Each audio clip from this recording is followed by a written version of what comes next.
Come down. Ooh, you make my high come down. Always tripping when you come around. Never have to cut you out like right now. You see, I don't have to drive me. You can say that for your mama. Maybe you should smoke some. Me tried the marijuana. I was never you good. The vibe was straight. Showed you a couple of things and they feeling strange. I treated you right. Everything was a gift from a time to your bag and the color on your lip.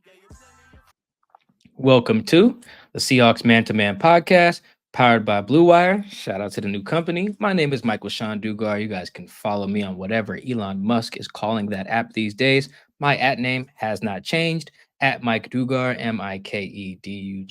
MikeDugar. Shout out to everyone who was watching or listening via our YouTube channel. Seahawks Man-to-Man is the name of the channel. That's Seahawks Man. Number 2, man, make sure you like and subscribe. We always try to have some type of exclusive content at least once a week for you via YouTube. Usually our standout plays that drop Fridays, typically going over plays from the week before. So if you want that, that's not something we could do on the audio form. That's strictly YouTube. So if you want to check that out, get a little film breakdown, that is the place to go. Follow us on Instagram and TikTok as well. We also have visuals exclusive as well. That's Seahawks Man-to-Man on Instagram and TikTok. Thank you in advance for doing both of those things. Chris, go ahead and talk to him. What's going on with you, everybody? My name is Christopher Kidd. You can follow me on Twitter at CKIDD206 and that's CKid206. And as Mike mentioned, it's back. One big thing. And obviously, if you're new and you're wondering what the hell that is, it's basically a sound, a comment, or considering we both watched the film, something that stood out to us from the game. It could be a play, it could be a player, it could be anything, and it's one big thing, and we just go in depth as to why we chose said thing. So Mike actually brought it up last week in regards to the Seahawks run defense, and it's a player, Byron Murphy. He talked about how Mike talked about Dugar, that is, not Mike McDonald. My goodness, there's a bunch of Mikes. I think you mentioned that as well. But Mike was basically explaining that having Byron Murphy back would help the Seahawks defense. And I thought for the most part, especially in the second half, it definitely did. Hell, one of the turnovers the Seahawks received was because of Byron Murphy getting such pressure. But I thought coming out from a hamstring injury, he missed 3 weeks, was it, Mike, if I'm not mistaken, without looking back at it? I think it was 3 weeks. 100%. Yeah, the easy way to remember it is if they have Byron, they win. If they don't have Byron, they lose. Their record is right now directly correlated with Byron's presence. Well, when you put it that way, there you have it. His snap count was pretty familiar to what it was week 1. He played around 58% of the snaps, so 40 snaps week 1, and then in week 7 against the Falcons, he had about 46.5 percentage-wise snaps and had 33. So within those snaps, he was pretty productive. He had 2 quarterback pressures. Again, one I just mentioned, he had the Seahawks were able to get an interception on. And his run defense, pretty solid as well. And I actually have some audio that I want to play. It's really brief, but Mike McDonald was asked about Byron Murphy's return and how he performed on the field. And this is what Mike McDonald had to say about the stud rookie coming back after a hamstring injury that had him out for about 3 weeks. I thought he played really well. There's a couple plays away from him that I think he can adjust his angle and be able to make some of those plays on the backside, and he'll see that, and he'll get better from it. To the point, real simple. And when I watched the film, there were a couple of times where he got too far outside or inside, creating a little running lane, but that's just him being aggressive and wanting to make a play. But then there were also plays where I thought, man, this dude is really, really fun to watch. And one play that stood out for me was this was late in the third quarter, or I should say early, about 10 minutes left, 10:28, 2nd and 1. The ball is on. The Falcons are clearly in the red zone, and it's an obvious running scenario because to this point in the second half, the Falcons have been running the football really well, especially in that first half. In the second half, the Seahawks did a lot better of rallying to the running back and making it tough for Bijan Robinson to make any plays. And this specific play, Byron Murphy just, as Mike likes to say, whoops the opponent's ass. Just fights through two guys trying to hold him off and is able to get a tackle for loss alongside his new teammate, what's his name, Robertson Harris. So the play is set up. They're trying to run it at Byron actually, and it doesn't work. Byron is able to just bully through, and it's kind of eerie just because it's the same type of play that Byron actually hurt his hamstring on. He was being double teamed, trying to fight through it, and he was just low to the ground, and he probably felt a little tug at his hamstring, and then he missed the next 3 weeks. So seeing him again get double teamed, fight through the double team, and then make the tackle for a loss alongside his teammate just goes to show that, yeah, when he's healthy, man, he definitely takes the Seahawks defense to another level. And that was good to see. Again, he talked about it prior to the game last week in the press conference when he said Atlanta's going to fill me. I thought he did a solid job of having Atlanta feel his presence on the field. And that's all you would want when the opportunity presents itself. And I thought he did a solid job of that. And then obviously the last play that really stood out in that regard that encompasses one big thing is late in the fourth quarter, the Seahawks are already up. It's 31-14, but the Falcons have to score quickly. So what do you have to do? You have to throw the football. And in this scenario, again, it's a passing situation. And Byron Murphy, man, he has that Energizer Bunny mentality. He doesn't give up. And on this specific play, he's able to give a quick swim move and get inside and is able to make Kirk Cousins have to throw the ball a little high. And this pass is intercepted by Julian Love. It's tipped just enough. Julian Love is able to make the play because Drake London couldn't get his hands on it all the way. He dropped it pretty much. But on that specific play, Byron Murphy is going up against the center, and he makes it look very easy, dare I say. But it's not easy moving a 300-pound offensive lineman out of the way, per se. It's a quick swim move, and before you know it, he is on Kirk Cousins. And as Mike and I mentioned in the post game, talking about Kirk Cousins, he can't move. So when he's backing up to make a pass and the Seahawks are pressuring him, it's in this scenario a win. And yes, it was a win because Julian Love is able to get a huge interception and takes it back for, I want to say, 20 plus yards.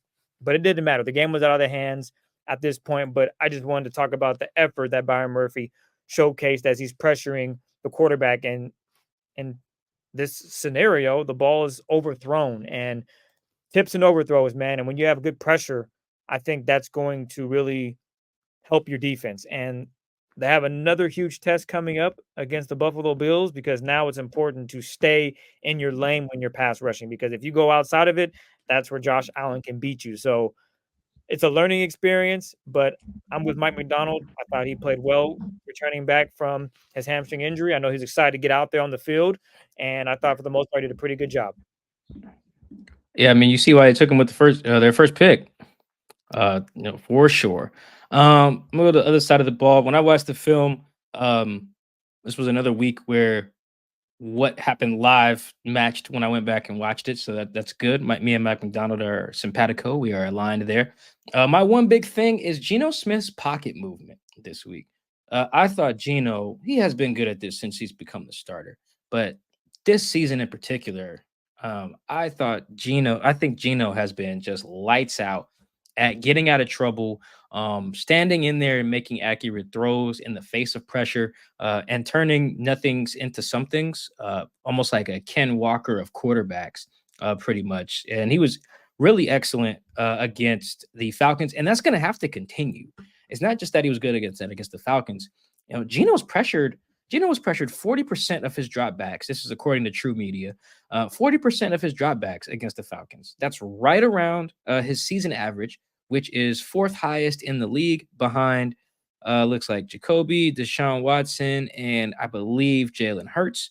And then Fields is fifth. And of the guys in the top five, Geno has by far the lowest sack rate of those guys, 6.7. So of all the guys in the top, I mean, Deshaun's done for the year, and then Jacoby's already got benched. So, and then Fields is benched too. So basically of the other guys remaining in the top five in terms of how often they're pressured, Geno has been the best one at avoiding sacks, which are the backbreakers, right? And he has the 11th lowest pressure to sack ratio, which is basically just how often the pressure you get turns into a sack. It's just a way to quantify what I was saying earlier. And you can see all of that on display. And what stood out, it wasn't just the big plays, too. He had a couple obvious ones where he slid to his left to avoid pressure, throw the touchdown to Ken Walker. Great play. Absolutely outstanding. He gets pressured on a 3-man rush on 3rd and 15 at the end of the first half. He's able to avoid that pressure, step up, and throw a laser to DK. Those are game-changing plays that he made. Those were outstanding, and he's going to have to keep doing those as well. But there were just subtle ones that weren't even big plays. They just avoided disaster, which I thought was really important. Like, Chris, I'm sure if you watched the film, you saw literally the first play of the game. They do a play action under center drop back, and Connor Williams is just beat off rip. The blitzer comes at Ken Walker. He beats him. So as soon as Geno turns around after faking the handoff, there's 2 guys in his face. There's a blitzing linebacker and a defensive tackle right in his grill. And he's able to sidestep that, and he throws incomplete to Jackson Smith and Jigba because the timing is thrown off.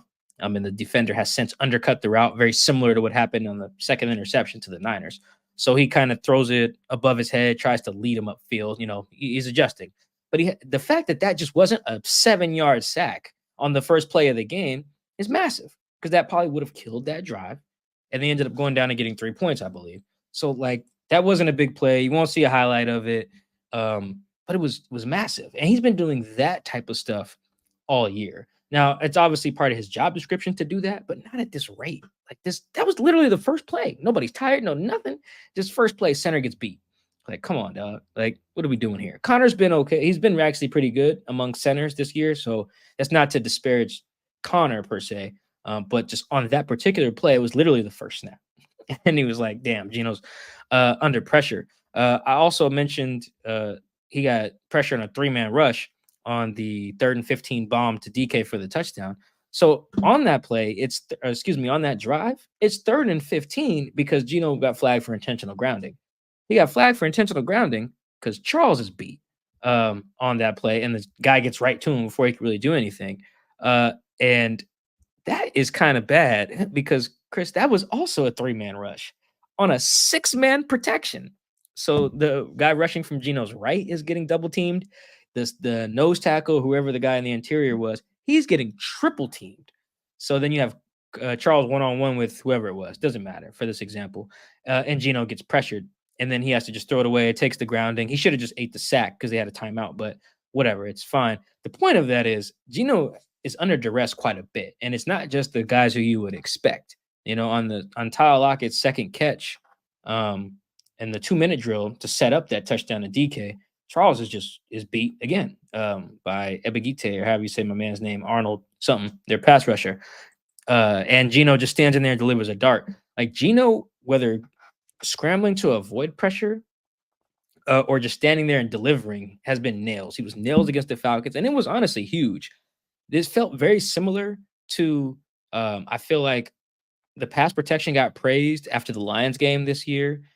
Because Geno didn't take a bunch of sacks. Man, Geno was under duress that whole damn game. It was one of those where, because he didn't take a sack, we just thought, oh, the line played well. I say we as general. Me and Chris know better.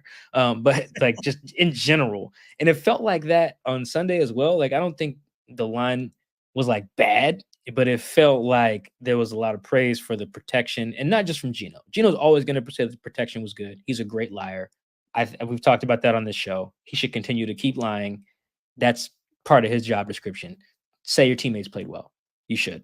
You gain nothing from getting up there and being like, yeah, well, if our protection was better. No. That's what Aaron Rodgers does. Don't do that. Geno does it the right way. But he's lying. He was under pressure all goddamn game. He was just eluding it. There was a great 2-play sequence that really sums this up. It's 3rd and 7. Geno was pressured by 3 different guys. He ducks one, ducks the other, protects the ball from a blitzer, gets away from Caden Ellis, blitzing linebacker, and then just dumps it to Noah Fant. It's low, but Noah goes and digs it out. Great play. It ends up being 28 yards. And then on the next snap, he's pressured again, Geno is, from both tackles. Jesus. He spins out of that, eludes the rush, and then finds A.J. Barner for 5 yards on the sideline, right? Now, 5-yard play on 1st and 10, that's fine. That's whatever. But again, that would have been a drive killer. I think that play happens at the 25-yard line. Geno takes like a 7-yard sack because his tackles are beat. Well, now you're looking at 2nd and 17 from the 32. We're on borderline field goal range, so like, and then the drive's kind of killed. They're probably going to throw a screen again. I hate those. You know what I'm saying? Like, sacks are just drive killers, and Geno did a good job avoiding it. And then on the very next play after the Barner catch is Ken Walker's 20-yard run for a touchdown. Like, you can just see these small plays. The Noah one's a big play, but the Barner play is another instance of like, hey man, Geno's pocket movement is really great. He keeps his eyes downfield, scrambles when he needs to. And Chris is going to have to be like that, not only this week against Buffalo, because their pressure rate is not crazy, but everybody can pressure the Seahawks this year. Everybody's getting to Geno. But just going forward, because they're just shuffling offensive linemen. Like, I don't think Lakin had a particularly great game on Sunday. I mean, he's just kind of been up and down. They're rotating. They don't know who's going to play right tackle in any given week. They're rotating the right guards in game. They just haven't found a good solid 5. And that's just really hard for the quarterback to function at a high level when there's just so much uncertainty up front. And it seems that there's going to be uncertainty whether Abe comes back this week or whether Stone plays or whether Jason Peters is eventually called up or whether George Fant is back or whether they start Mike Jarrell. Like, look at all those dudes.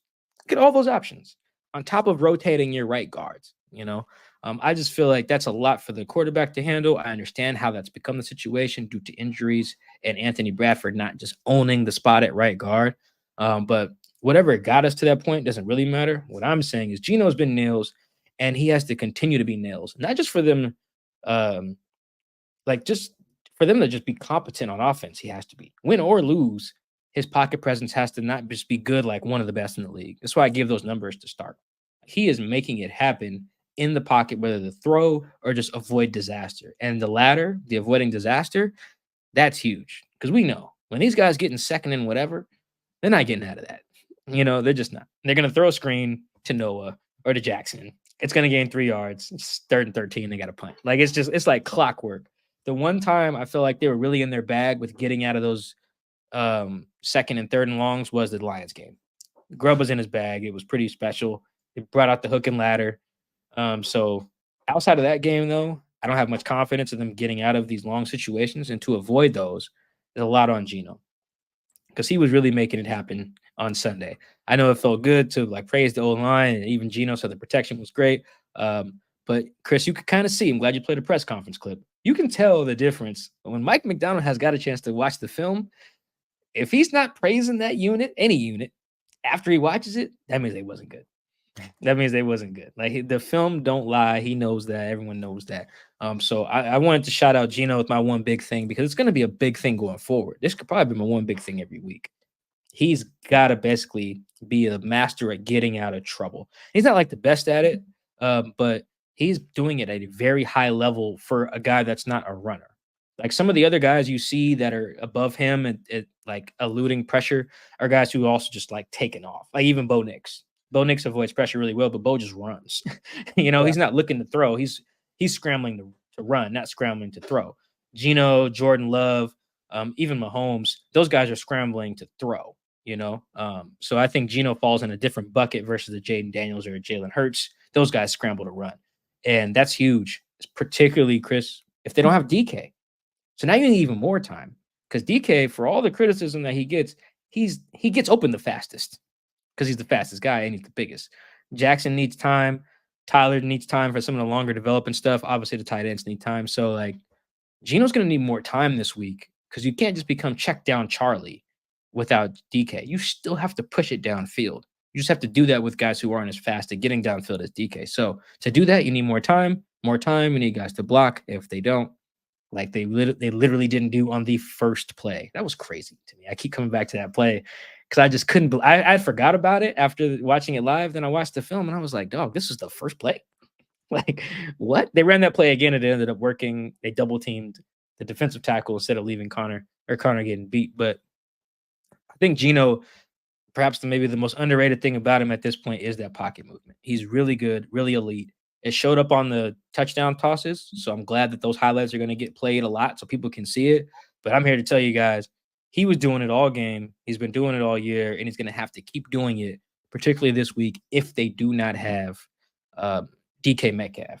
Whether they have him or not, he'll have to do it. But without him, I think it becomes the biggest thing that the offense needs to do well outside of running the ball is Geno making things happen in the back end. He's been really good at it, and he'll have to continue to be excellent if the Seahawks are going to maintain that hold they have on first place in the NFC West. There you have it, man. Yeah, these are important things, important factors. Why not do it every week, Mike, at this point? Just because it's going to be very key, especially when they go up against all these other defenses, the Jets, the Rams, even though I don't know who's on their defense. I don't know what the Rams are doing right now. That's just Can't wait to have Jordan on for that one. But look, coming up next, we are going to chat with Katherine Fitzgerald. She covers the Buffalo Bills for the Buffalo News, and we're going to talk to her about, man, the Buffalo Bills are coming to town. What's Josh Allen going to bring? How's that how's that rushing attack defensively? Are they going to be able to get after Geno Smith? So is Geno Smith going to have to be Mr. Scary Feet with his feet and making passes without DK? That's going to be something to pay attention to. So again, we'll talk with Katherine Fitzgerald, covers the Buffalo Bills, and that's all coming to you right now. All right, without further ado, let's bring our guest onto the program. Returning to the show after a long hiatus, we have the homie Katherine Fitzgerald, covers the Bills for the Buffalo News. Hey, welcome back. Thanks. It's so good to be back with you guys. I'm excited. All right. Yeah, you haven't been on. When's the last time we had you on for Seahawks Cardinals talk? It had to be, 5 years or something?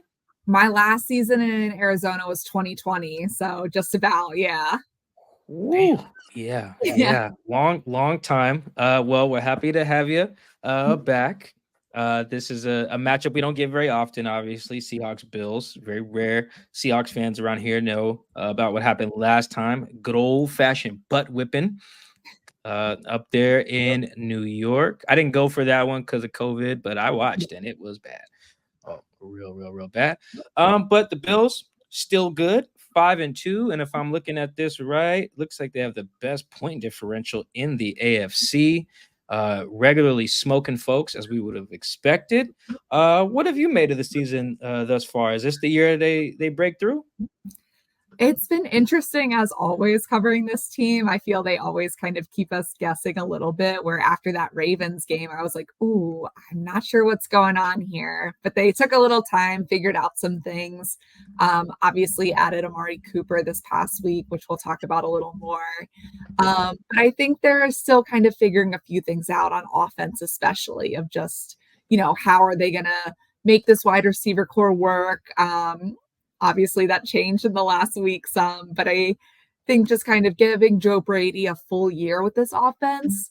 He came in as interim middle of last season, did a solid job the end of the way, but now he's had that full off season to kind of put his fingerprints on the team. And I think you're starting to see more and more of that.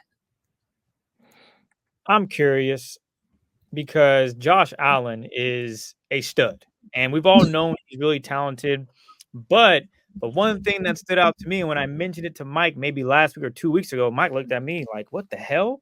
That is crazy. So through 7 weeks, Josh Allen has not thrown an interception. And in years past, that has been something that he struggles with. Sometimes he just throws it to the other team. Through 7 weeks last season, he had 7 interceptions. How impressive has that been to watch week in and week out as he takes care of the football? Although he has lost 2 fumbles, he hasn't been throwing interceptions. No, we've seen some nasty interceptions by him in the past. And, like you mentioned, sometimes right to the other guys. There was a quote from him earlier this season about how basically, I'm paraphrasing here, but sometimes he just knows the logical thing and is like, nope, let's ball. Here we go. And it doesn't always work.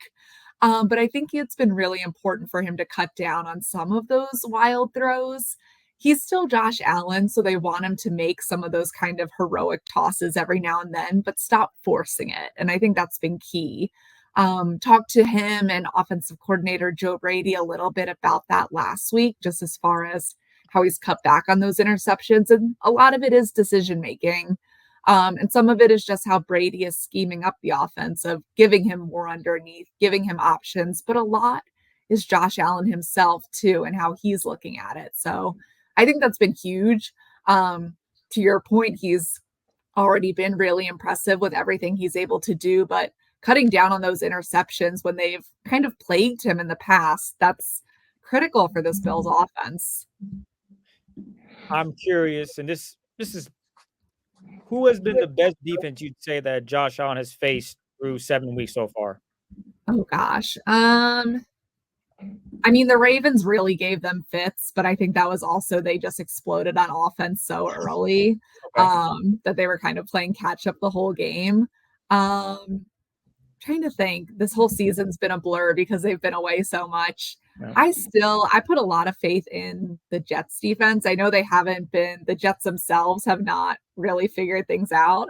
Anyone watching them can see they're kind of chaotic, but I think to play them kind of when they did in the season, it was the third of 3 straight away games for the Bills. So for him to have a clean game against them too, I think was really critical. But, they faced some interesting defenses so far, and they've been good overall. The reason I asked is because the Seahawks, they had 2 interceptions, a forced fumble that was returned for a touchdown. They had a really good week against the Falcons, and I'm curious, I wonder if Josh Allen's going to run into a Seahawks defense that is doing a little better, but also Josh Allen, he does a lot of things that Kirk Cousins can do, which is move in the pocket.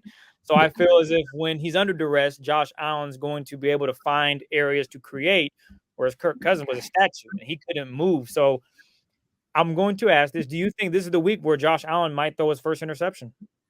It's funny you say that because Joe Brady was kind of talking about that when we talked with him on Monday over Zoom, how he's like, every week the opposing team has got to be like, this is the week we get him. And I'm sure that's the mindset for Seattle, where they're like, okay, no one's had an interception on him so far, but we've got this. So they're going to come at some point, interceptions. And I'm sure that's kind of a mentality thing that they're talking about in Seattle too, of like, let's be the first one to get him. For what it's worth, Chris, I'm a stats guy. I love when you bring something up and allows me to get some research going. Best defense that the Bills have faced I'm using opponents' points per drive here, one of my favorite new nerdy stats, is the Dolphins. They're 6th in points per drive. The Jets are 14th. Okay. So there you go. Yeah, the Ravens gave them problems, but the Ravens are not good on defense. Right. That's why it was such a weird game where I was like, mentally, I was like, well, they scored 10 points, but that was just because they kept playing so messy. And the degenerate, this is the Josh question, I promise you, but the degenerate gambler in me, I get daily emails with like award odds or like weekly emails. So like this morning I got like, oh, here's the MVP odds. And I was like, oh, let me check those out. This might be timely. All right, Goff, Lamar, Jaden Daniels. I'm like, yo, where's Josh? Like, wait a minute. I had to scroll down. He's in there. But the reason I was a little surprised, because like Josh is quietly having another like really good season, 3rd in EPA and drop back EPA behind Jaden and Lamar, 3rd in total touchdowns behind Baker and Lamar. That's a weird one. Like Chris mentioned, only a couple fumbles lost. And the stats that I think are really pertinent for this particular matchup, as Chris mentioned, with the Seahawks having just kicked the snot out of Kirk Cousins because he has cinder blocks on his ankles, right? This is a complete contrast. And 2 stats that I love that show what Josh has been able to do with his feet. You have that he's 5th in scramble EPA from a non-nerd. So that just means that when he scrambles, it means more. Let's put it that way. And he has the 4th lowest pressure to sack rate. So even when teams get pressure on him, you're not getting him down. Part of that is a scrambling. Part of that is he's the same size as Cam Newton. Right? So it's just harder to bring down. How have you seen Josh manage when to get the ball out to his playmakers versus like, all right, I'm about to be Superman real fast and use my legs? Yeah, I think that's something we're always asking the Bills about. How do y'all manage this, of making sure he's not doing anything that gets himself hurt, but also he can make those plays, and they're crazy to watch sometimes. He just, I don't know, he runs like a bulldozer, and it's really fun to see it happen. But I think he's done a better and better job lately of making sure, or maybe reminding himself, hey, I've got the guys who can make the plays too. Don't get me wrong, when it's, sometimes he makes a 3rd and long into an absolutely crazy scramble. And it's, again, just from a football perspective, it's really fun to watch. But I think he's got more trust in the guys around him. Khalil Shakir has been so big in that sense of just like trusting him on 3rd down. A bunch of these wide receivers are so new to the team that they're still kind of building trust there. But I think he's got big picture, the idea in his head of, I don't have to do everything myself, even though I can do some pretty spectacular plays. Yeah, it's kind of hard to just not be. He has so much physical talent with like the interceptions you guys were talking about earlier. It's like he's got such a strong arm. I would trust it to do whatever too. Like he throws some Right. stuff. I'm like, you know what? If my arm was that strong, I might have thrown that too. Like I get it. I get it sometimes. It's almost he's like the football version of Steph Curry a little bit. You know, sometimes Steph will pull it from 40 and Steve Kerr's like, no, and he splashes it and he's like, oh, good shot. Yeah, Back like on not defense. what I would have drawn up, but I guess it works. Right. Yeah. You know, let's talk about something that I found very fascinating in the offseason that the Bills and the Packers were essentially trying philosophically. They were like, yo, who needs a wide receiver one? Let's do this by committee. The Packers are doing pretty well with that. The Bills did it and also coined the phrase kind of everybody eats, you know, which from afar I was just like, man, this feels like the most subtle dig at Stephon Diggs, no pun intended. I just felt we don't have to make this a Diggs podcast, but it was just like, man, I'm making him sound greedy. Like I read the quotes and stuff. Even the team site had like an everybody eats profile to start the season with like a really funky graphic. I was like, oh, they're leaning all the way in to this. Like we don't need someone eating up all the targets, so to speak. But here we are in week 8. And now they have a wide receiver one, quote unquote, in Amari Cooper. They went and got one. So to summarize kind of the everybody eats thing, it was basically, we don't need this guy. We can spread the ball around. And there was all these like fun-loving quotes in the offseason and earlier in the season where it was like, yo, now they don't know who we're going to get it to. They don't know who we're going to design our offense around. It sounded so good in theory. But now you have a guy in Coop who kind of changes all of that. I just watched a little bit of the game against the Titans. The Bills beat up on Tennessee, and you could even see already the impact that he was having. They're rotating safeties to him. On one of Shakir's 18-yard catches, I think, against the Titans, they double covered Amari, so the middle of the field was wide open. Like you can already see the impact that a wide receiver one's having. So my question to you, long-winded way, is acquiring Amari punting on this everybody eats thing? I think it's kind of like he brought snacks for the class, like he's going to eat himself, but maybe he's going to spread it around too, in the sense of like, oh no, I got enough for everyone. It is kind of, Brandon Beane and Sean McDermott both were so quick to be like, we still trust everyone else. We absolutely trust our guys. Bringing Amari Cooper in does not mean that it wasn't working, but it kind of wasn't totally working. It was early in the season, so it's hard to tell exactly how it would have panned out if they stuck with the guys they had. Khalil Shakir faced some injuries. Everybody eats includes running backs, tight ends, like it's everybody. We have yet to see an offensive lineman get involved in that sense, and that's my big pet peeve of like truly let everyone eat if you're going to say it.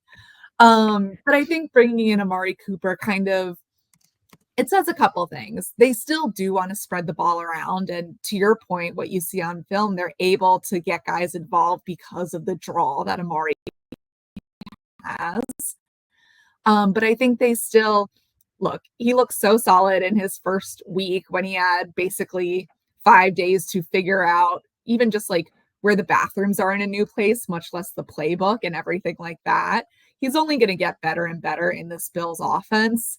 And the more, hearing from him, hearing from coaches who have worked with him in the past, the way he's going to pick up this playbook, I think is going to be really, really fast. You already saw how involved he was in 1 week. So they're still going to try to spread the ball around. They said that last year when they had Stephon Diggs as well. They were like, oh no, we're going to give it to other guys. You'll never know who it's going to go to. But it is a slightly different philosophy now that you've got a guy like Cooper who's going to, just by nature of his play, the ball's going to go his way a lot of the time.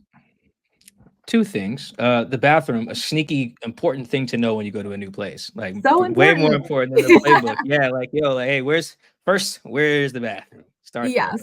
Because if you need to know in an emergency, you really need to know. Right, exactly. And the second thing, I don't know if you guys, I haven't caught up on all my Buffalo post game coverage from the game, but did you guys ask if Cooper actually knew the play on the touchdown he caught? So we did. I wasn't in for Keon, who got asked about it more, I think, and it was a little mysterious. They kind of didn't answer either way, was my understanding. I was writing about the defense that day, so I was kind of all over the place as far as the offense, but I think he got like a reminder on the play from Keon is maybe how I'll say it. It wasn't like a completely new to him, but he did say, I remember now Amari Cooper mentioning there's plays that they ran in the game that he didn't have a rep at.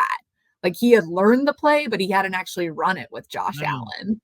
And I believe one of his big catches was one of those plays where it was like, well, I know it, we talked about it, but this is the first time I've actually gotten this rep. So he knew what he was doing, but they threw him in for sure. Yeah, that was Chris. Have you seen his touchdown from Sunday? Amari's like, what? And Keon's just like, and he's like, all right, snap, touchdown. So yeah, you're right. That's watching that. I wondered if, because someone reported that, and obviously you guys would be able to ask that question. So I was curious. I didn't do a follow-up and do any research on it, but you see that sometimes where a receiver looks at his teammate and he's like, I don't know, and something happens. So luckily they did score on that. But yeah, that was crazy seeing that. I do want to look at, maybe you would have a better answer to this because you've seen this team and what they've been doing. But when you look at James Cook this season, he's averaged 4.7 expected yards per carry across over 25 carries. And that's with 7 defenders in the box or more. And that's fourth among 35 running backs with at least 15 carries. So I'm asking, with James Cook, has he, not that he's been killing it in the running game, because he's had up and down, but he's also found the end zone quite a bit. Has he taken off a load for Josh Allen? Now, obviously, they lose Stephon Diggs, so that was the number one target. But how they started the season, the running game seems to have elevated Josh's game. Have you seen that as well? I would agree with that. I think the touchdowns you mentioned is kind of key, where last year, I believe James Cook had 2 rushing touchdowns, and then he had 2 against the Dolphins. So it was like, oh, he's already tied his total from last year in the second game of the season. But I think just kind of having that trust with him in the red zone a little more has allowed Josh to, free up his game a bit. They've had a lot of trust in James Cook in the past, but I think kind of seeing the way they're using him here, there is a little more involvement. And I think that'll continue. He's worked through that toe injury that had him missing just 1 game. They like the guys behind him too. So I think there's, a little more comfort in the run game than there's been in the past outside of Josh Allen, who obviously can do things himself.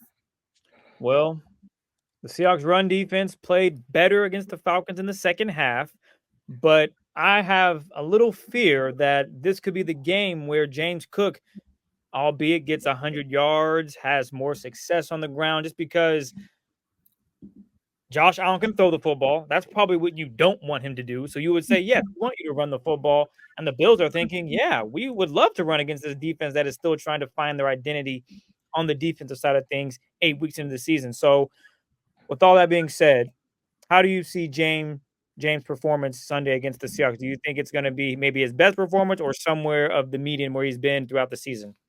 Ooh, that's a fun question. I see it towards the upper end. I think even, again, just kind of as they figure out the Bills' offense a little more, I think that's going to open more things for Cook. But I think he's been trending nicely. He's a very funny guy behind the scenes, so he's so even-keeled week to week that you don't necessarily notice a difference.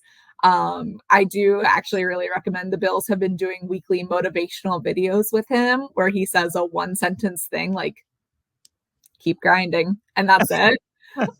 Just because he's such a quiet guy.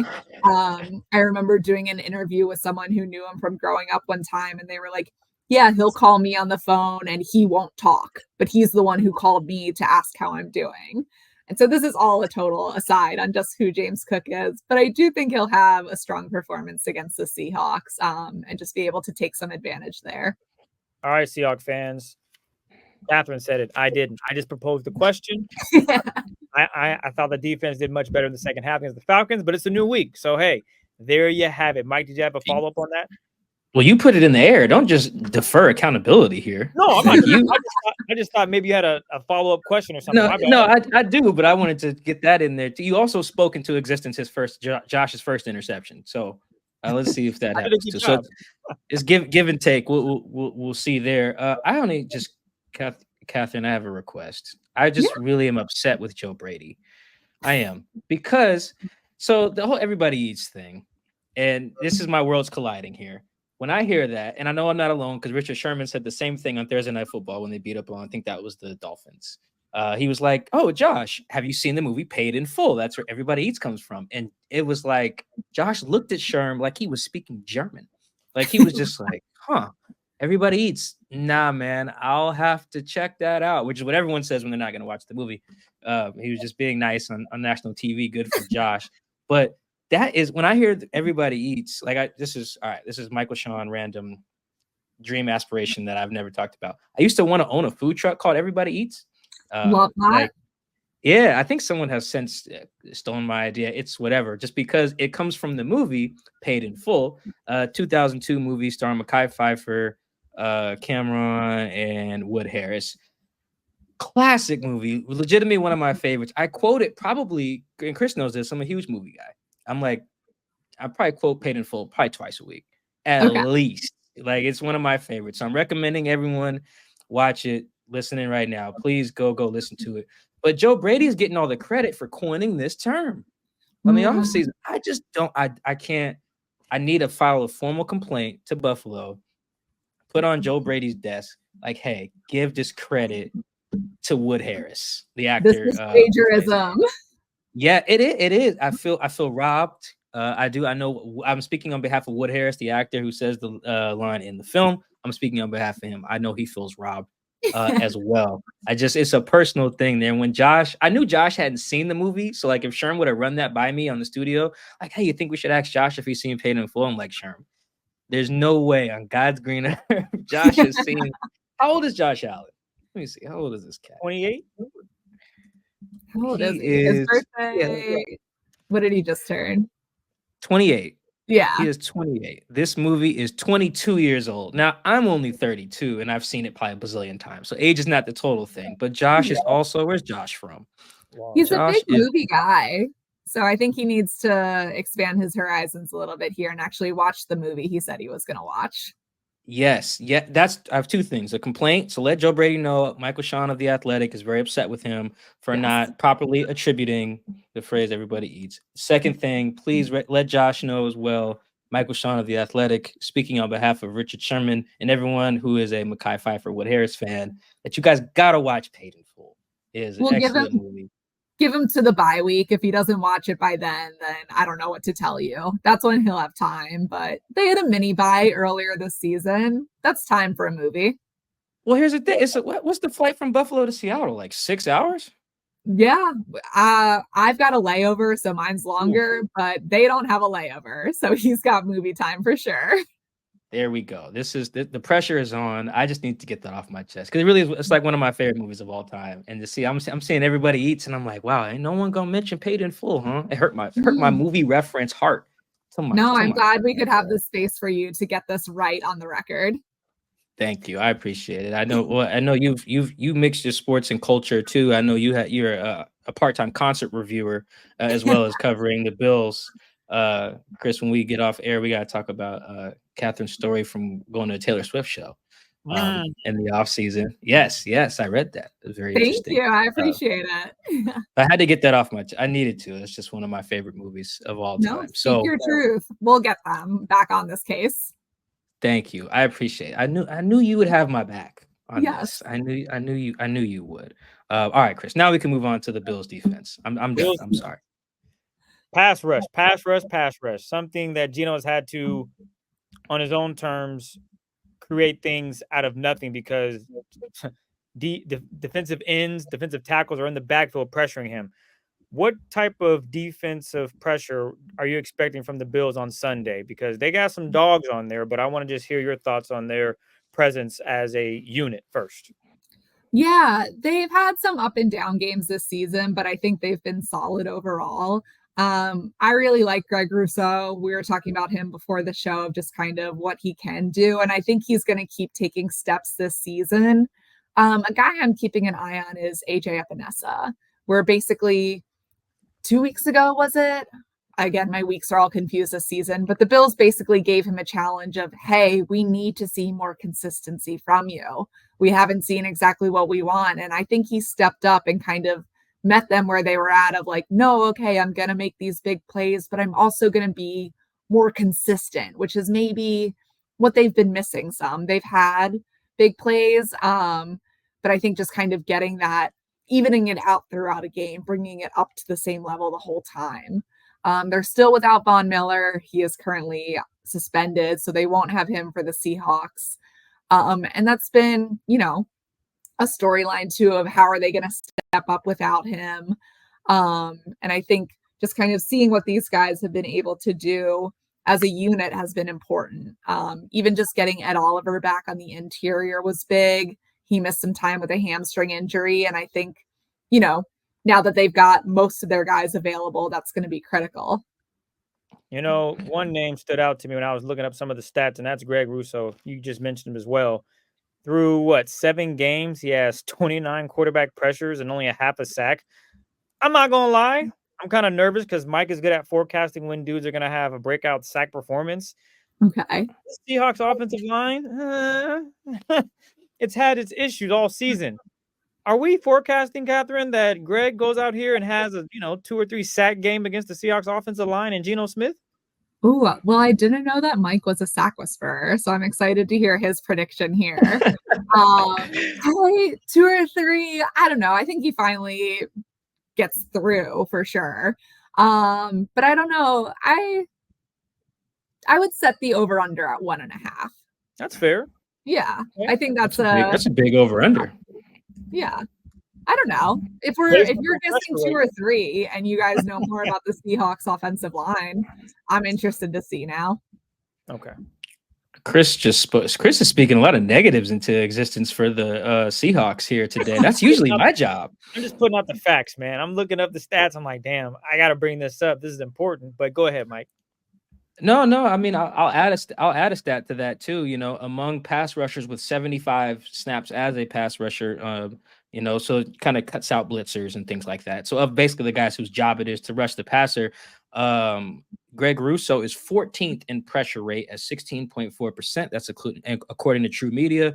For Seahawks fans, to put that in perspective, Derek Hall is at 15.9%. So if you think that Derek Hall has been killing it, Greg Russo has been just as good. Boye Mafe, by that criteria for the record, is second in the league at 21.2%, trailing only Aiden Hutchinson. So Boye and D Hall have been killing it. I just wanted to mix in some positive because Chris is negative Nancy today on the show. That's okay. It's all right. Yeah. Yeah, it's all right. The Seahawks are underdogs at home, so clearly something has gone wrong to this point, right? So it can't all be the greatest thing in the world. As of now, while we're recording this, it is unclear whether the Seahawks will have DK Metcalf. He hurt his knee in the win over the Falcons. That is obviously major. The Seahawks have only, since DK was drafted in 2019, they've only played 1 game without him due to injury. It was last year. They played a very bad Cardinals team. They beat the Cardinals, and all was good. This Bills team is much better than that Cardinals defense of last year.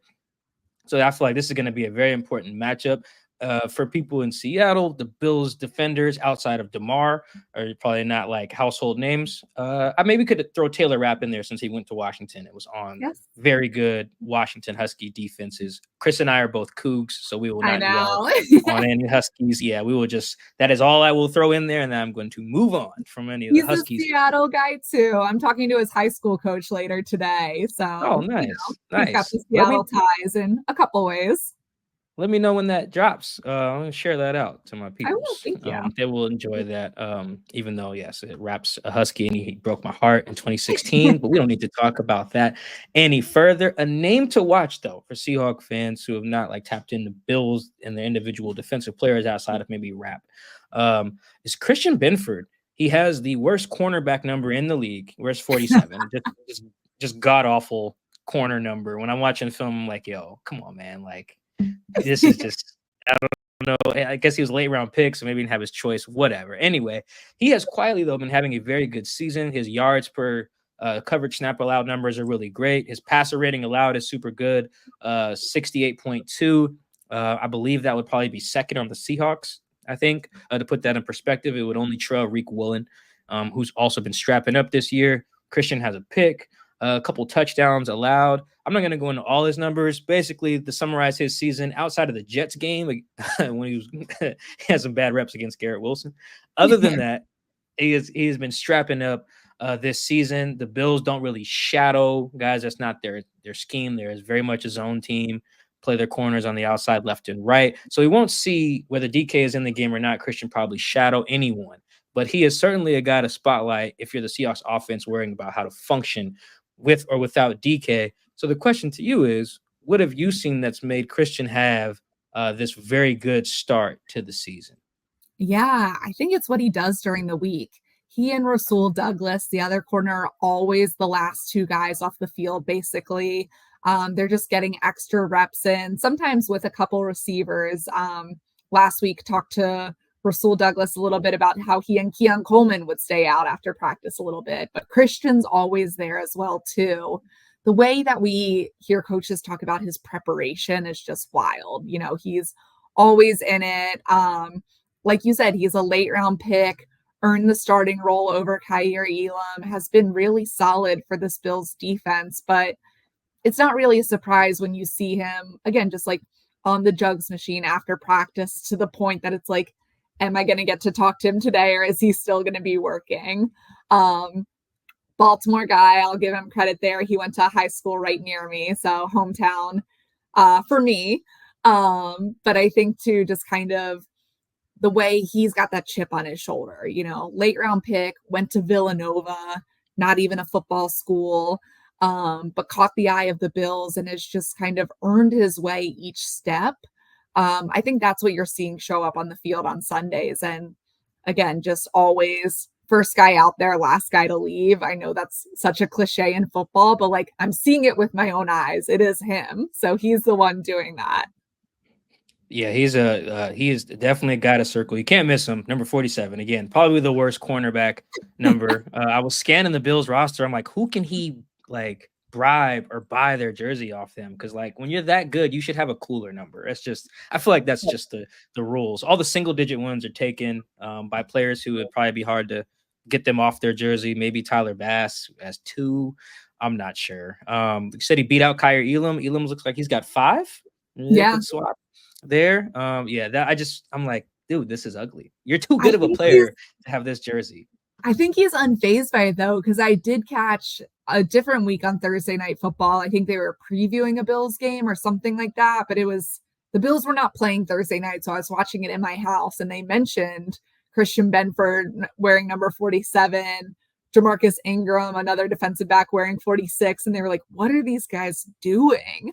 So I told it to Christian the next day or a day later in the locker room, and he was just like, okay. Like, that's it. I was like, all right. They were ripping your number on national TV, man, but as long as you're good with it. Fair enough. I'm gonna keep doing it because I just feel like he's too good. That's the thing. If he was just like some practice squad guy and had 47, I'd be like, well, whatever. But yeah. when you're playing as well as he has, like, you know, and even he's got only 4 PBUs, which is actually kind of a lot through 7 games, but 2 of those have led to interceptions for other guys too. Yeah. So he's like created like 3 picks, you know. So he's a playmaker, man. Guy to circle. Just wanted to throw him out there because this is the secondary versus Seattle's receivers has become quietly super important now because the DK injury. We don't know. So to throw that out there, name to watch. Christian, change your number, please. If you can. Chris, I believe it's prediction time. For the Bills today. I do. I really do. I don't get a chance. It's not a matchup, so I feel like I have to get it all out now. All the things that I care about Bills related, I have to just fire them away now because it'll be, you know, have 4 years or whatever before I can have this chance, barring a Super Bowl. Okay, you're manifesting. Josh is going to watch a movie and Christian's going to change his number. There we go. That's all I ask. All I ask. All right, Chris, you ready for prediction time? Let's get to it. So a quick recap. Last week, Josh Kendall covers the Falcons via The Athletic. Picked the Seahawks to win 31-27. Seahawks handle business 34-14. So the win-loss record for reporters is 3-3 straight up and 3-3 in the spread.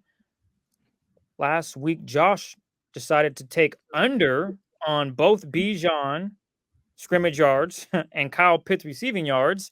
And Bijan went for 143 scrimmage yards, and then Kyle Pitts had 65 receiving yards. So that puts reporters now at 3-5 in the over-under game. So with that being said, it's time to look at this matchup. The Seahawks versus Bills, or Bills versus Seahawks, excuse me. Bills are favored by 3 points. So, okay, Catherine, who do you have winning? Bills going to come out here and get the dub, or do you see the Seahawks handling business at home? I think it's a really fun matchup. I am going to go Bills just because I think the more time they have with Amari, they're going to get him more and more involved. But I think it's going to be close. I'm going to go like 24-20. Ooh, that's very close. Right. So we got the Bills and the Bills covering. All right. Bills covering the spread there on the road. All right. Let's go. Chris is writing that down. We're going to hold you to that. There are major consequences for getting predictions wrong on this show. We just never reveal what they are. They're too bad to tell our listeners. Yes. They can't hear it. YouTube would take our videos down if we revealed the consequences. They exactly are that dire. All right. Let's over under this week. Let's go with Josh. I love watching Josh. He's a baller, man. He tore up the Seahawks last time these two teams played. Over under combined rushing and passing yards for Josh Allen. I pushed this number down a little bit, but let's go with it. 235.5. That is the over under total combined passing yards and rushing yards for Josh. I'll go over. Right. All right. There we go. I like it. I feel good about that. I think you should. I would probably take the over as well, but I'm not the greatest gambler in the world there. So all right, Chris is writing that down as well. Again, the consequences are dire for getting these predictions wrong. So we cannot tell them on the show, though. We just cannot. We cannot. All right. My favorite Fitz. You have the floor now. I know I mentioned your Taylor Swift concert review from not too long ago, but is there anything you would like to plug? You have the floor, social media, pods, stories. You hinted at Taylor rap story. Anything you want to just let our listeners know this week? We're probably going to follow you since you cover the Bills. Appreciate it. My Taylor rap story will be coming out not till like Saturday, working a bit on that now. I'll plug a past feature. Today I went out, Dewan Smoot is new to the Bills this year on their defensive line, and he has a school that he and his wife run together in Jacksonville, Florida, where he used to live and play. So today I went out where he was reading to kids in the community just for a, promoting literacy project. But I did a feature that I'll re-up later today that he runs his own school in Florida with his wife, Amari. So shouts out to him, former Walter Payton Man of the Year nominee, but that was a story I really loved working on earlier this season. They can find all my work on buffalonews.com.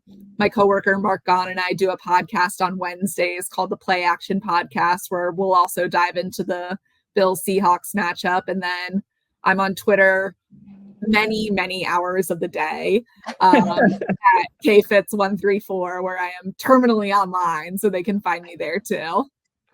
All right. Covered all the bases there. Also, I didn't realize that you had 3 road games in a row there, Baltimore, Houston, and New York. We did.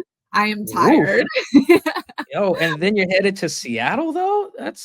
They were, I think 5 of their first 7 games are on the road. It's all good stuff. I love to travel and see people. So went to Seattle for the first time this summer and I loved it. So I'm excited to get back. All right. Well, that's good to hear. Chris, close us out for this preview of the Tyrell Dotson revenge game. Yes. We thank you guys for tuning in, watching, listening, all the above. We appreciate all the love and support. Make sure you go give Catherine a follow to get all the details on everything Bills related. And you can follow all of our content on YouTube. That's Seahawks Man to Man. Also Instagram, same way, Seahawks Man to Man. And of course, TikTok, Seahawks Man to Man. We appreciate all the love and support. We'll catch you after the Buffalo Bills game. Actually, I lied. I already screwed up. Can you believe that?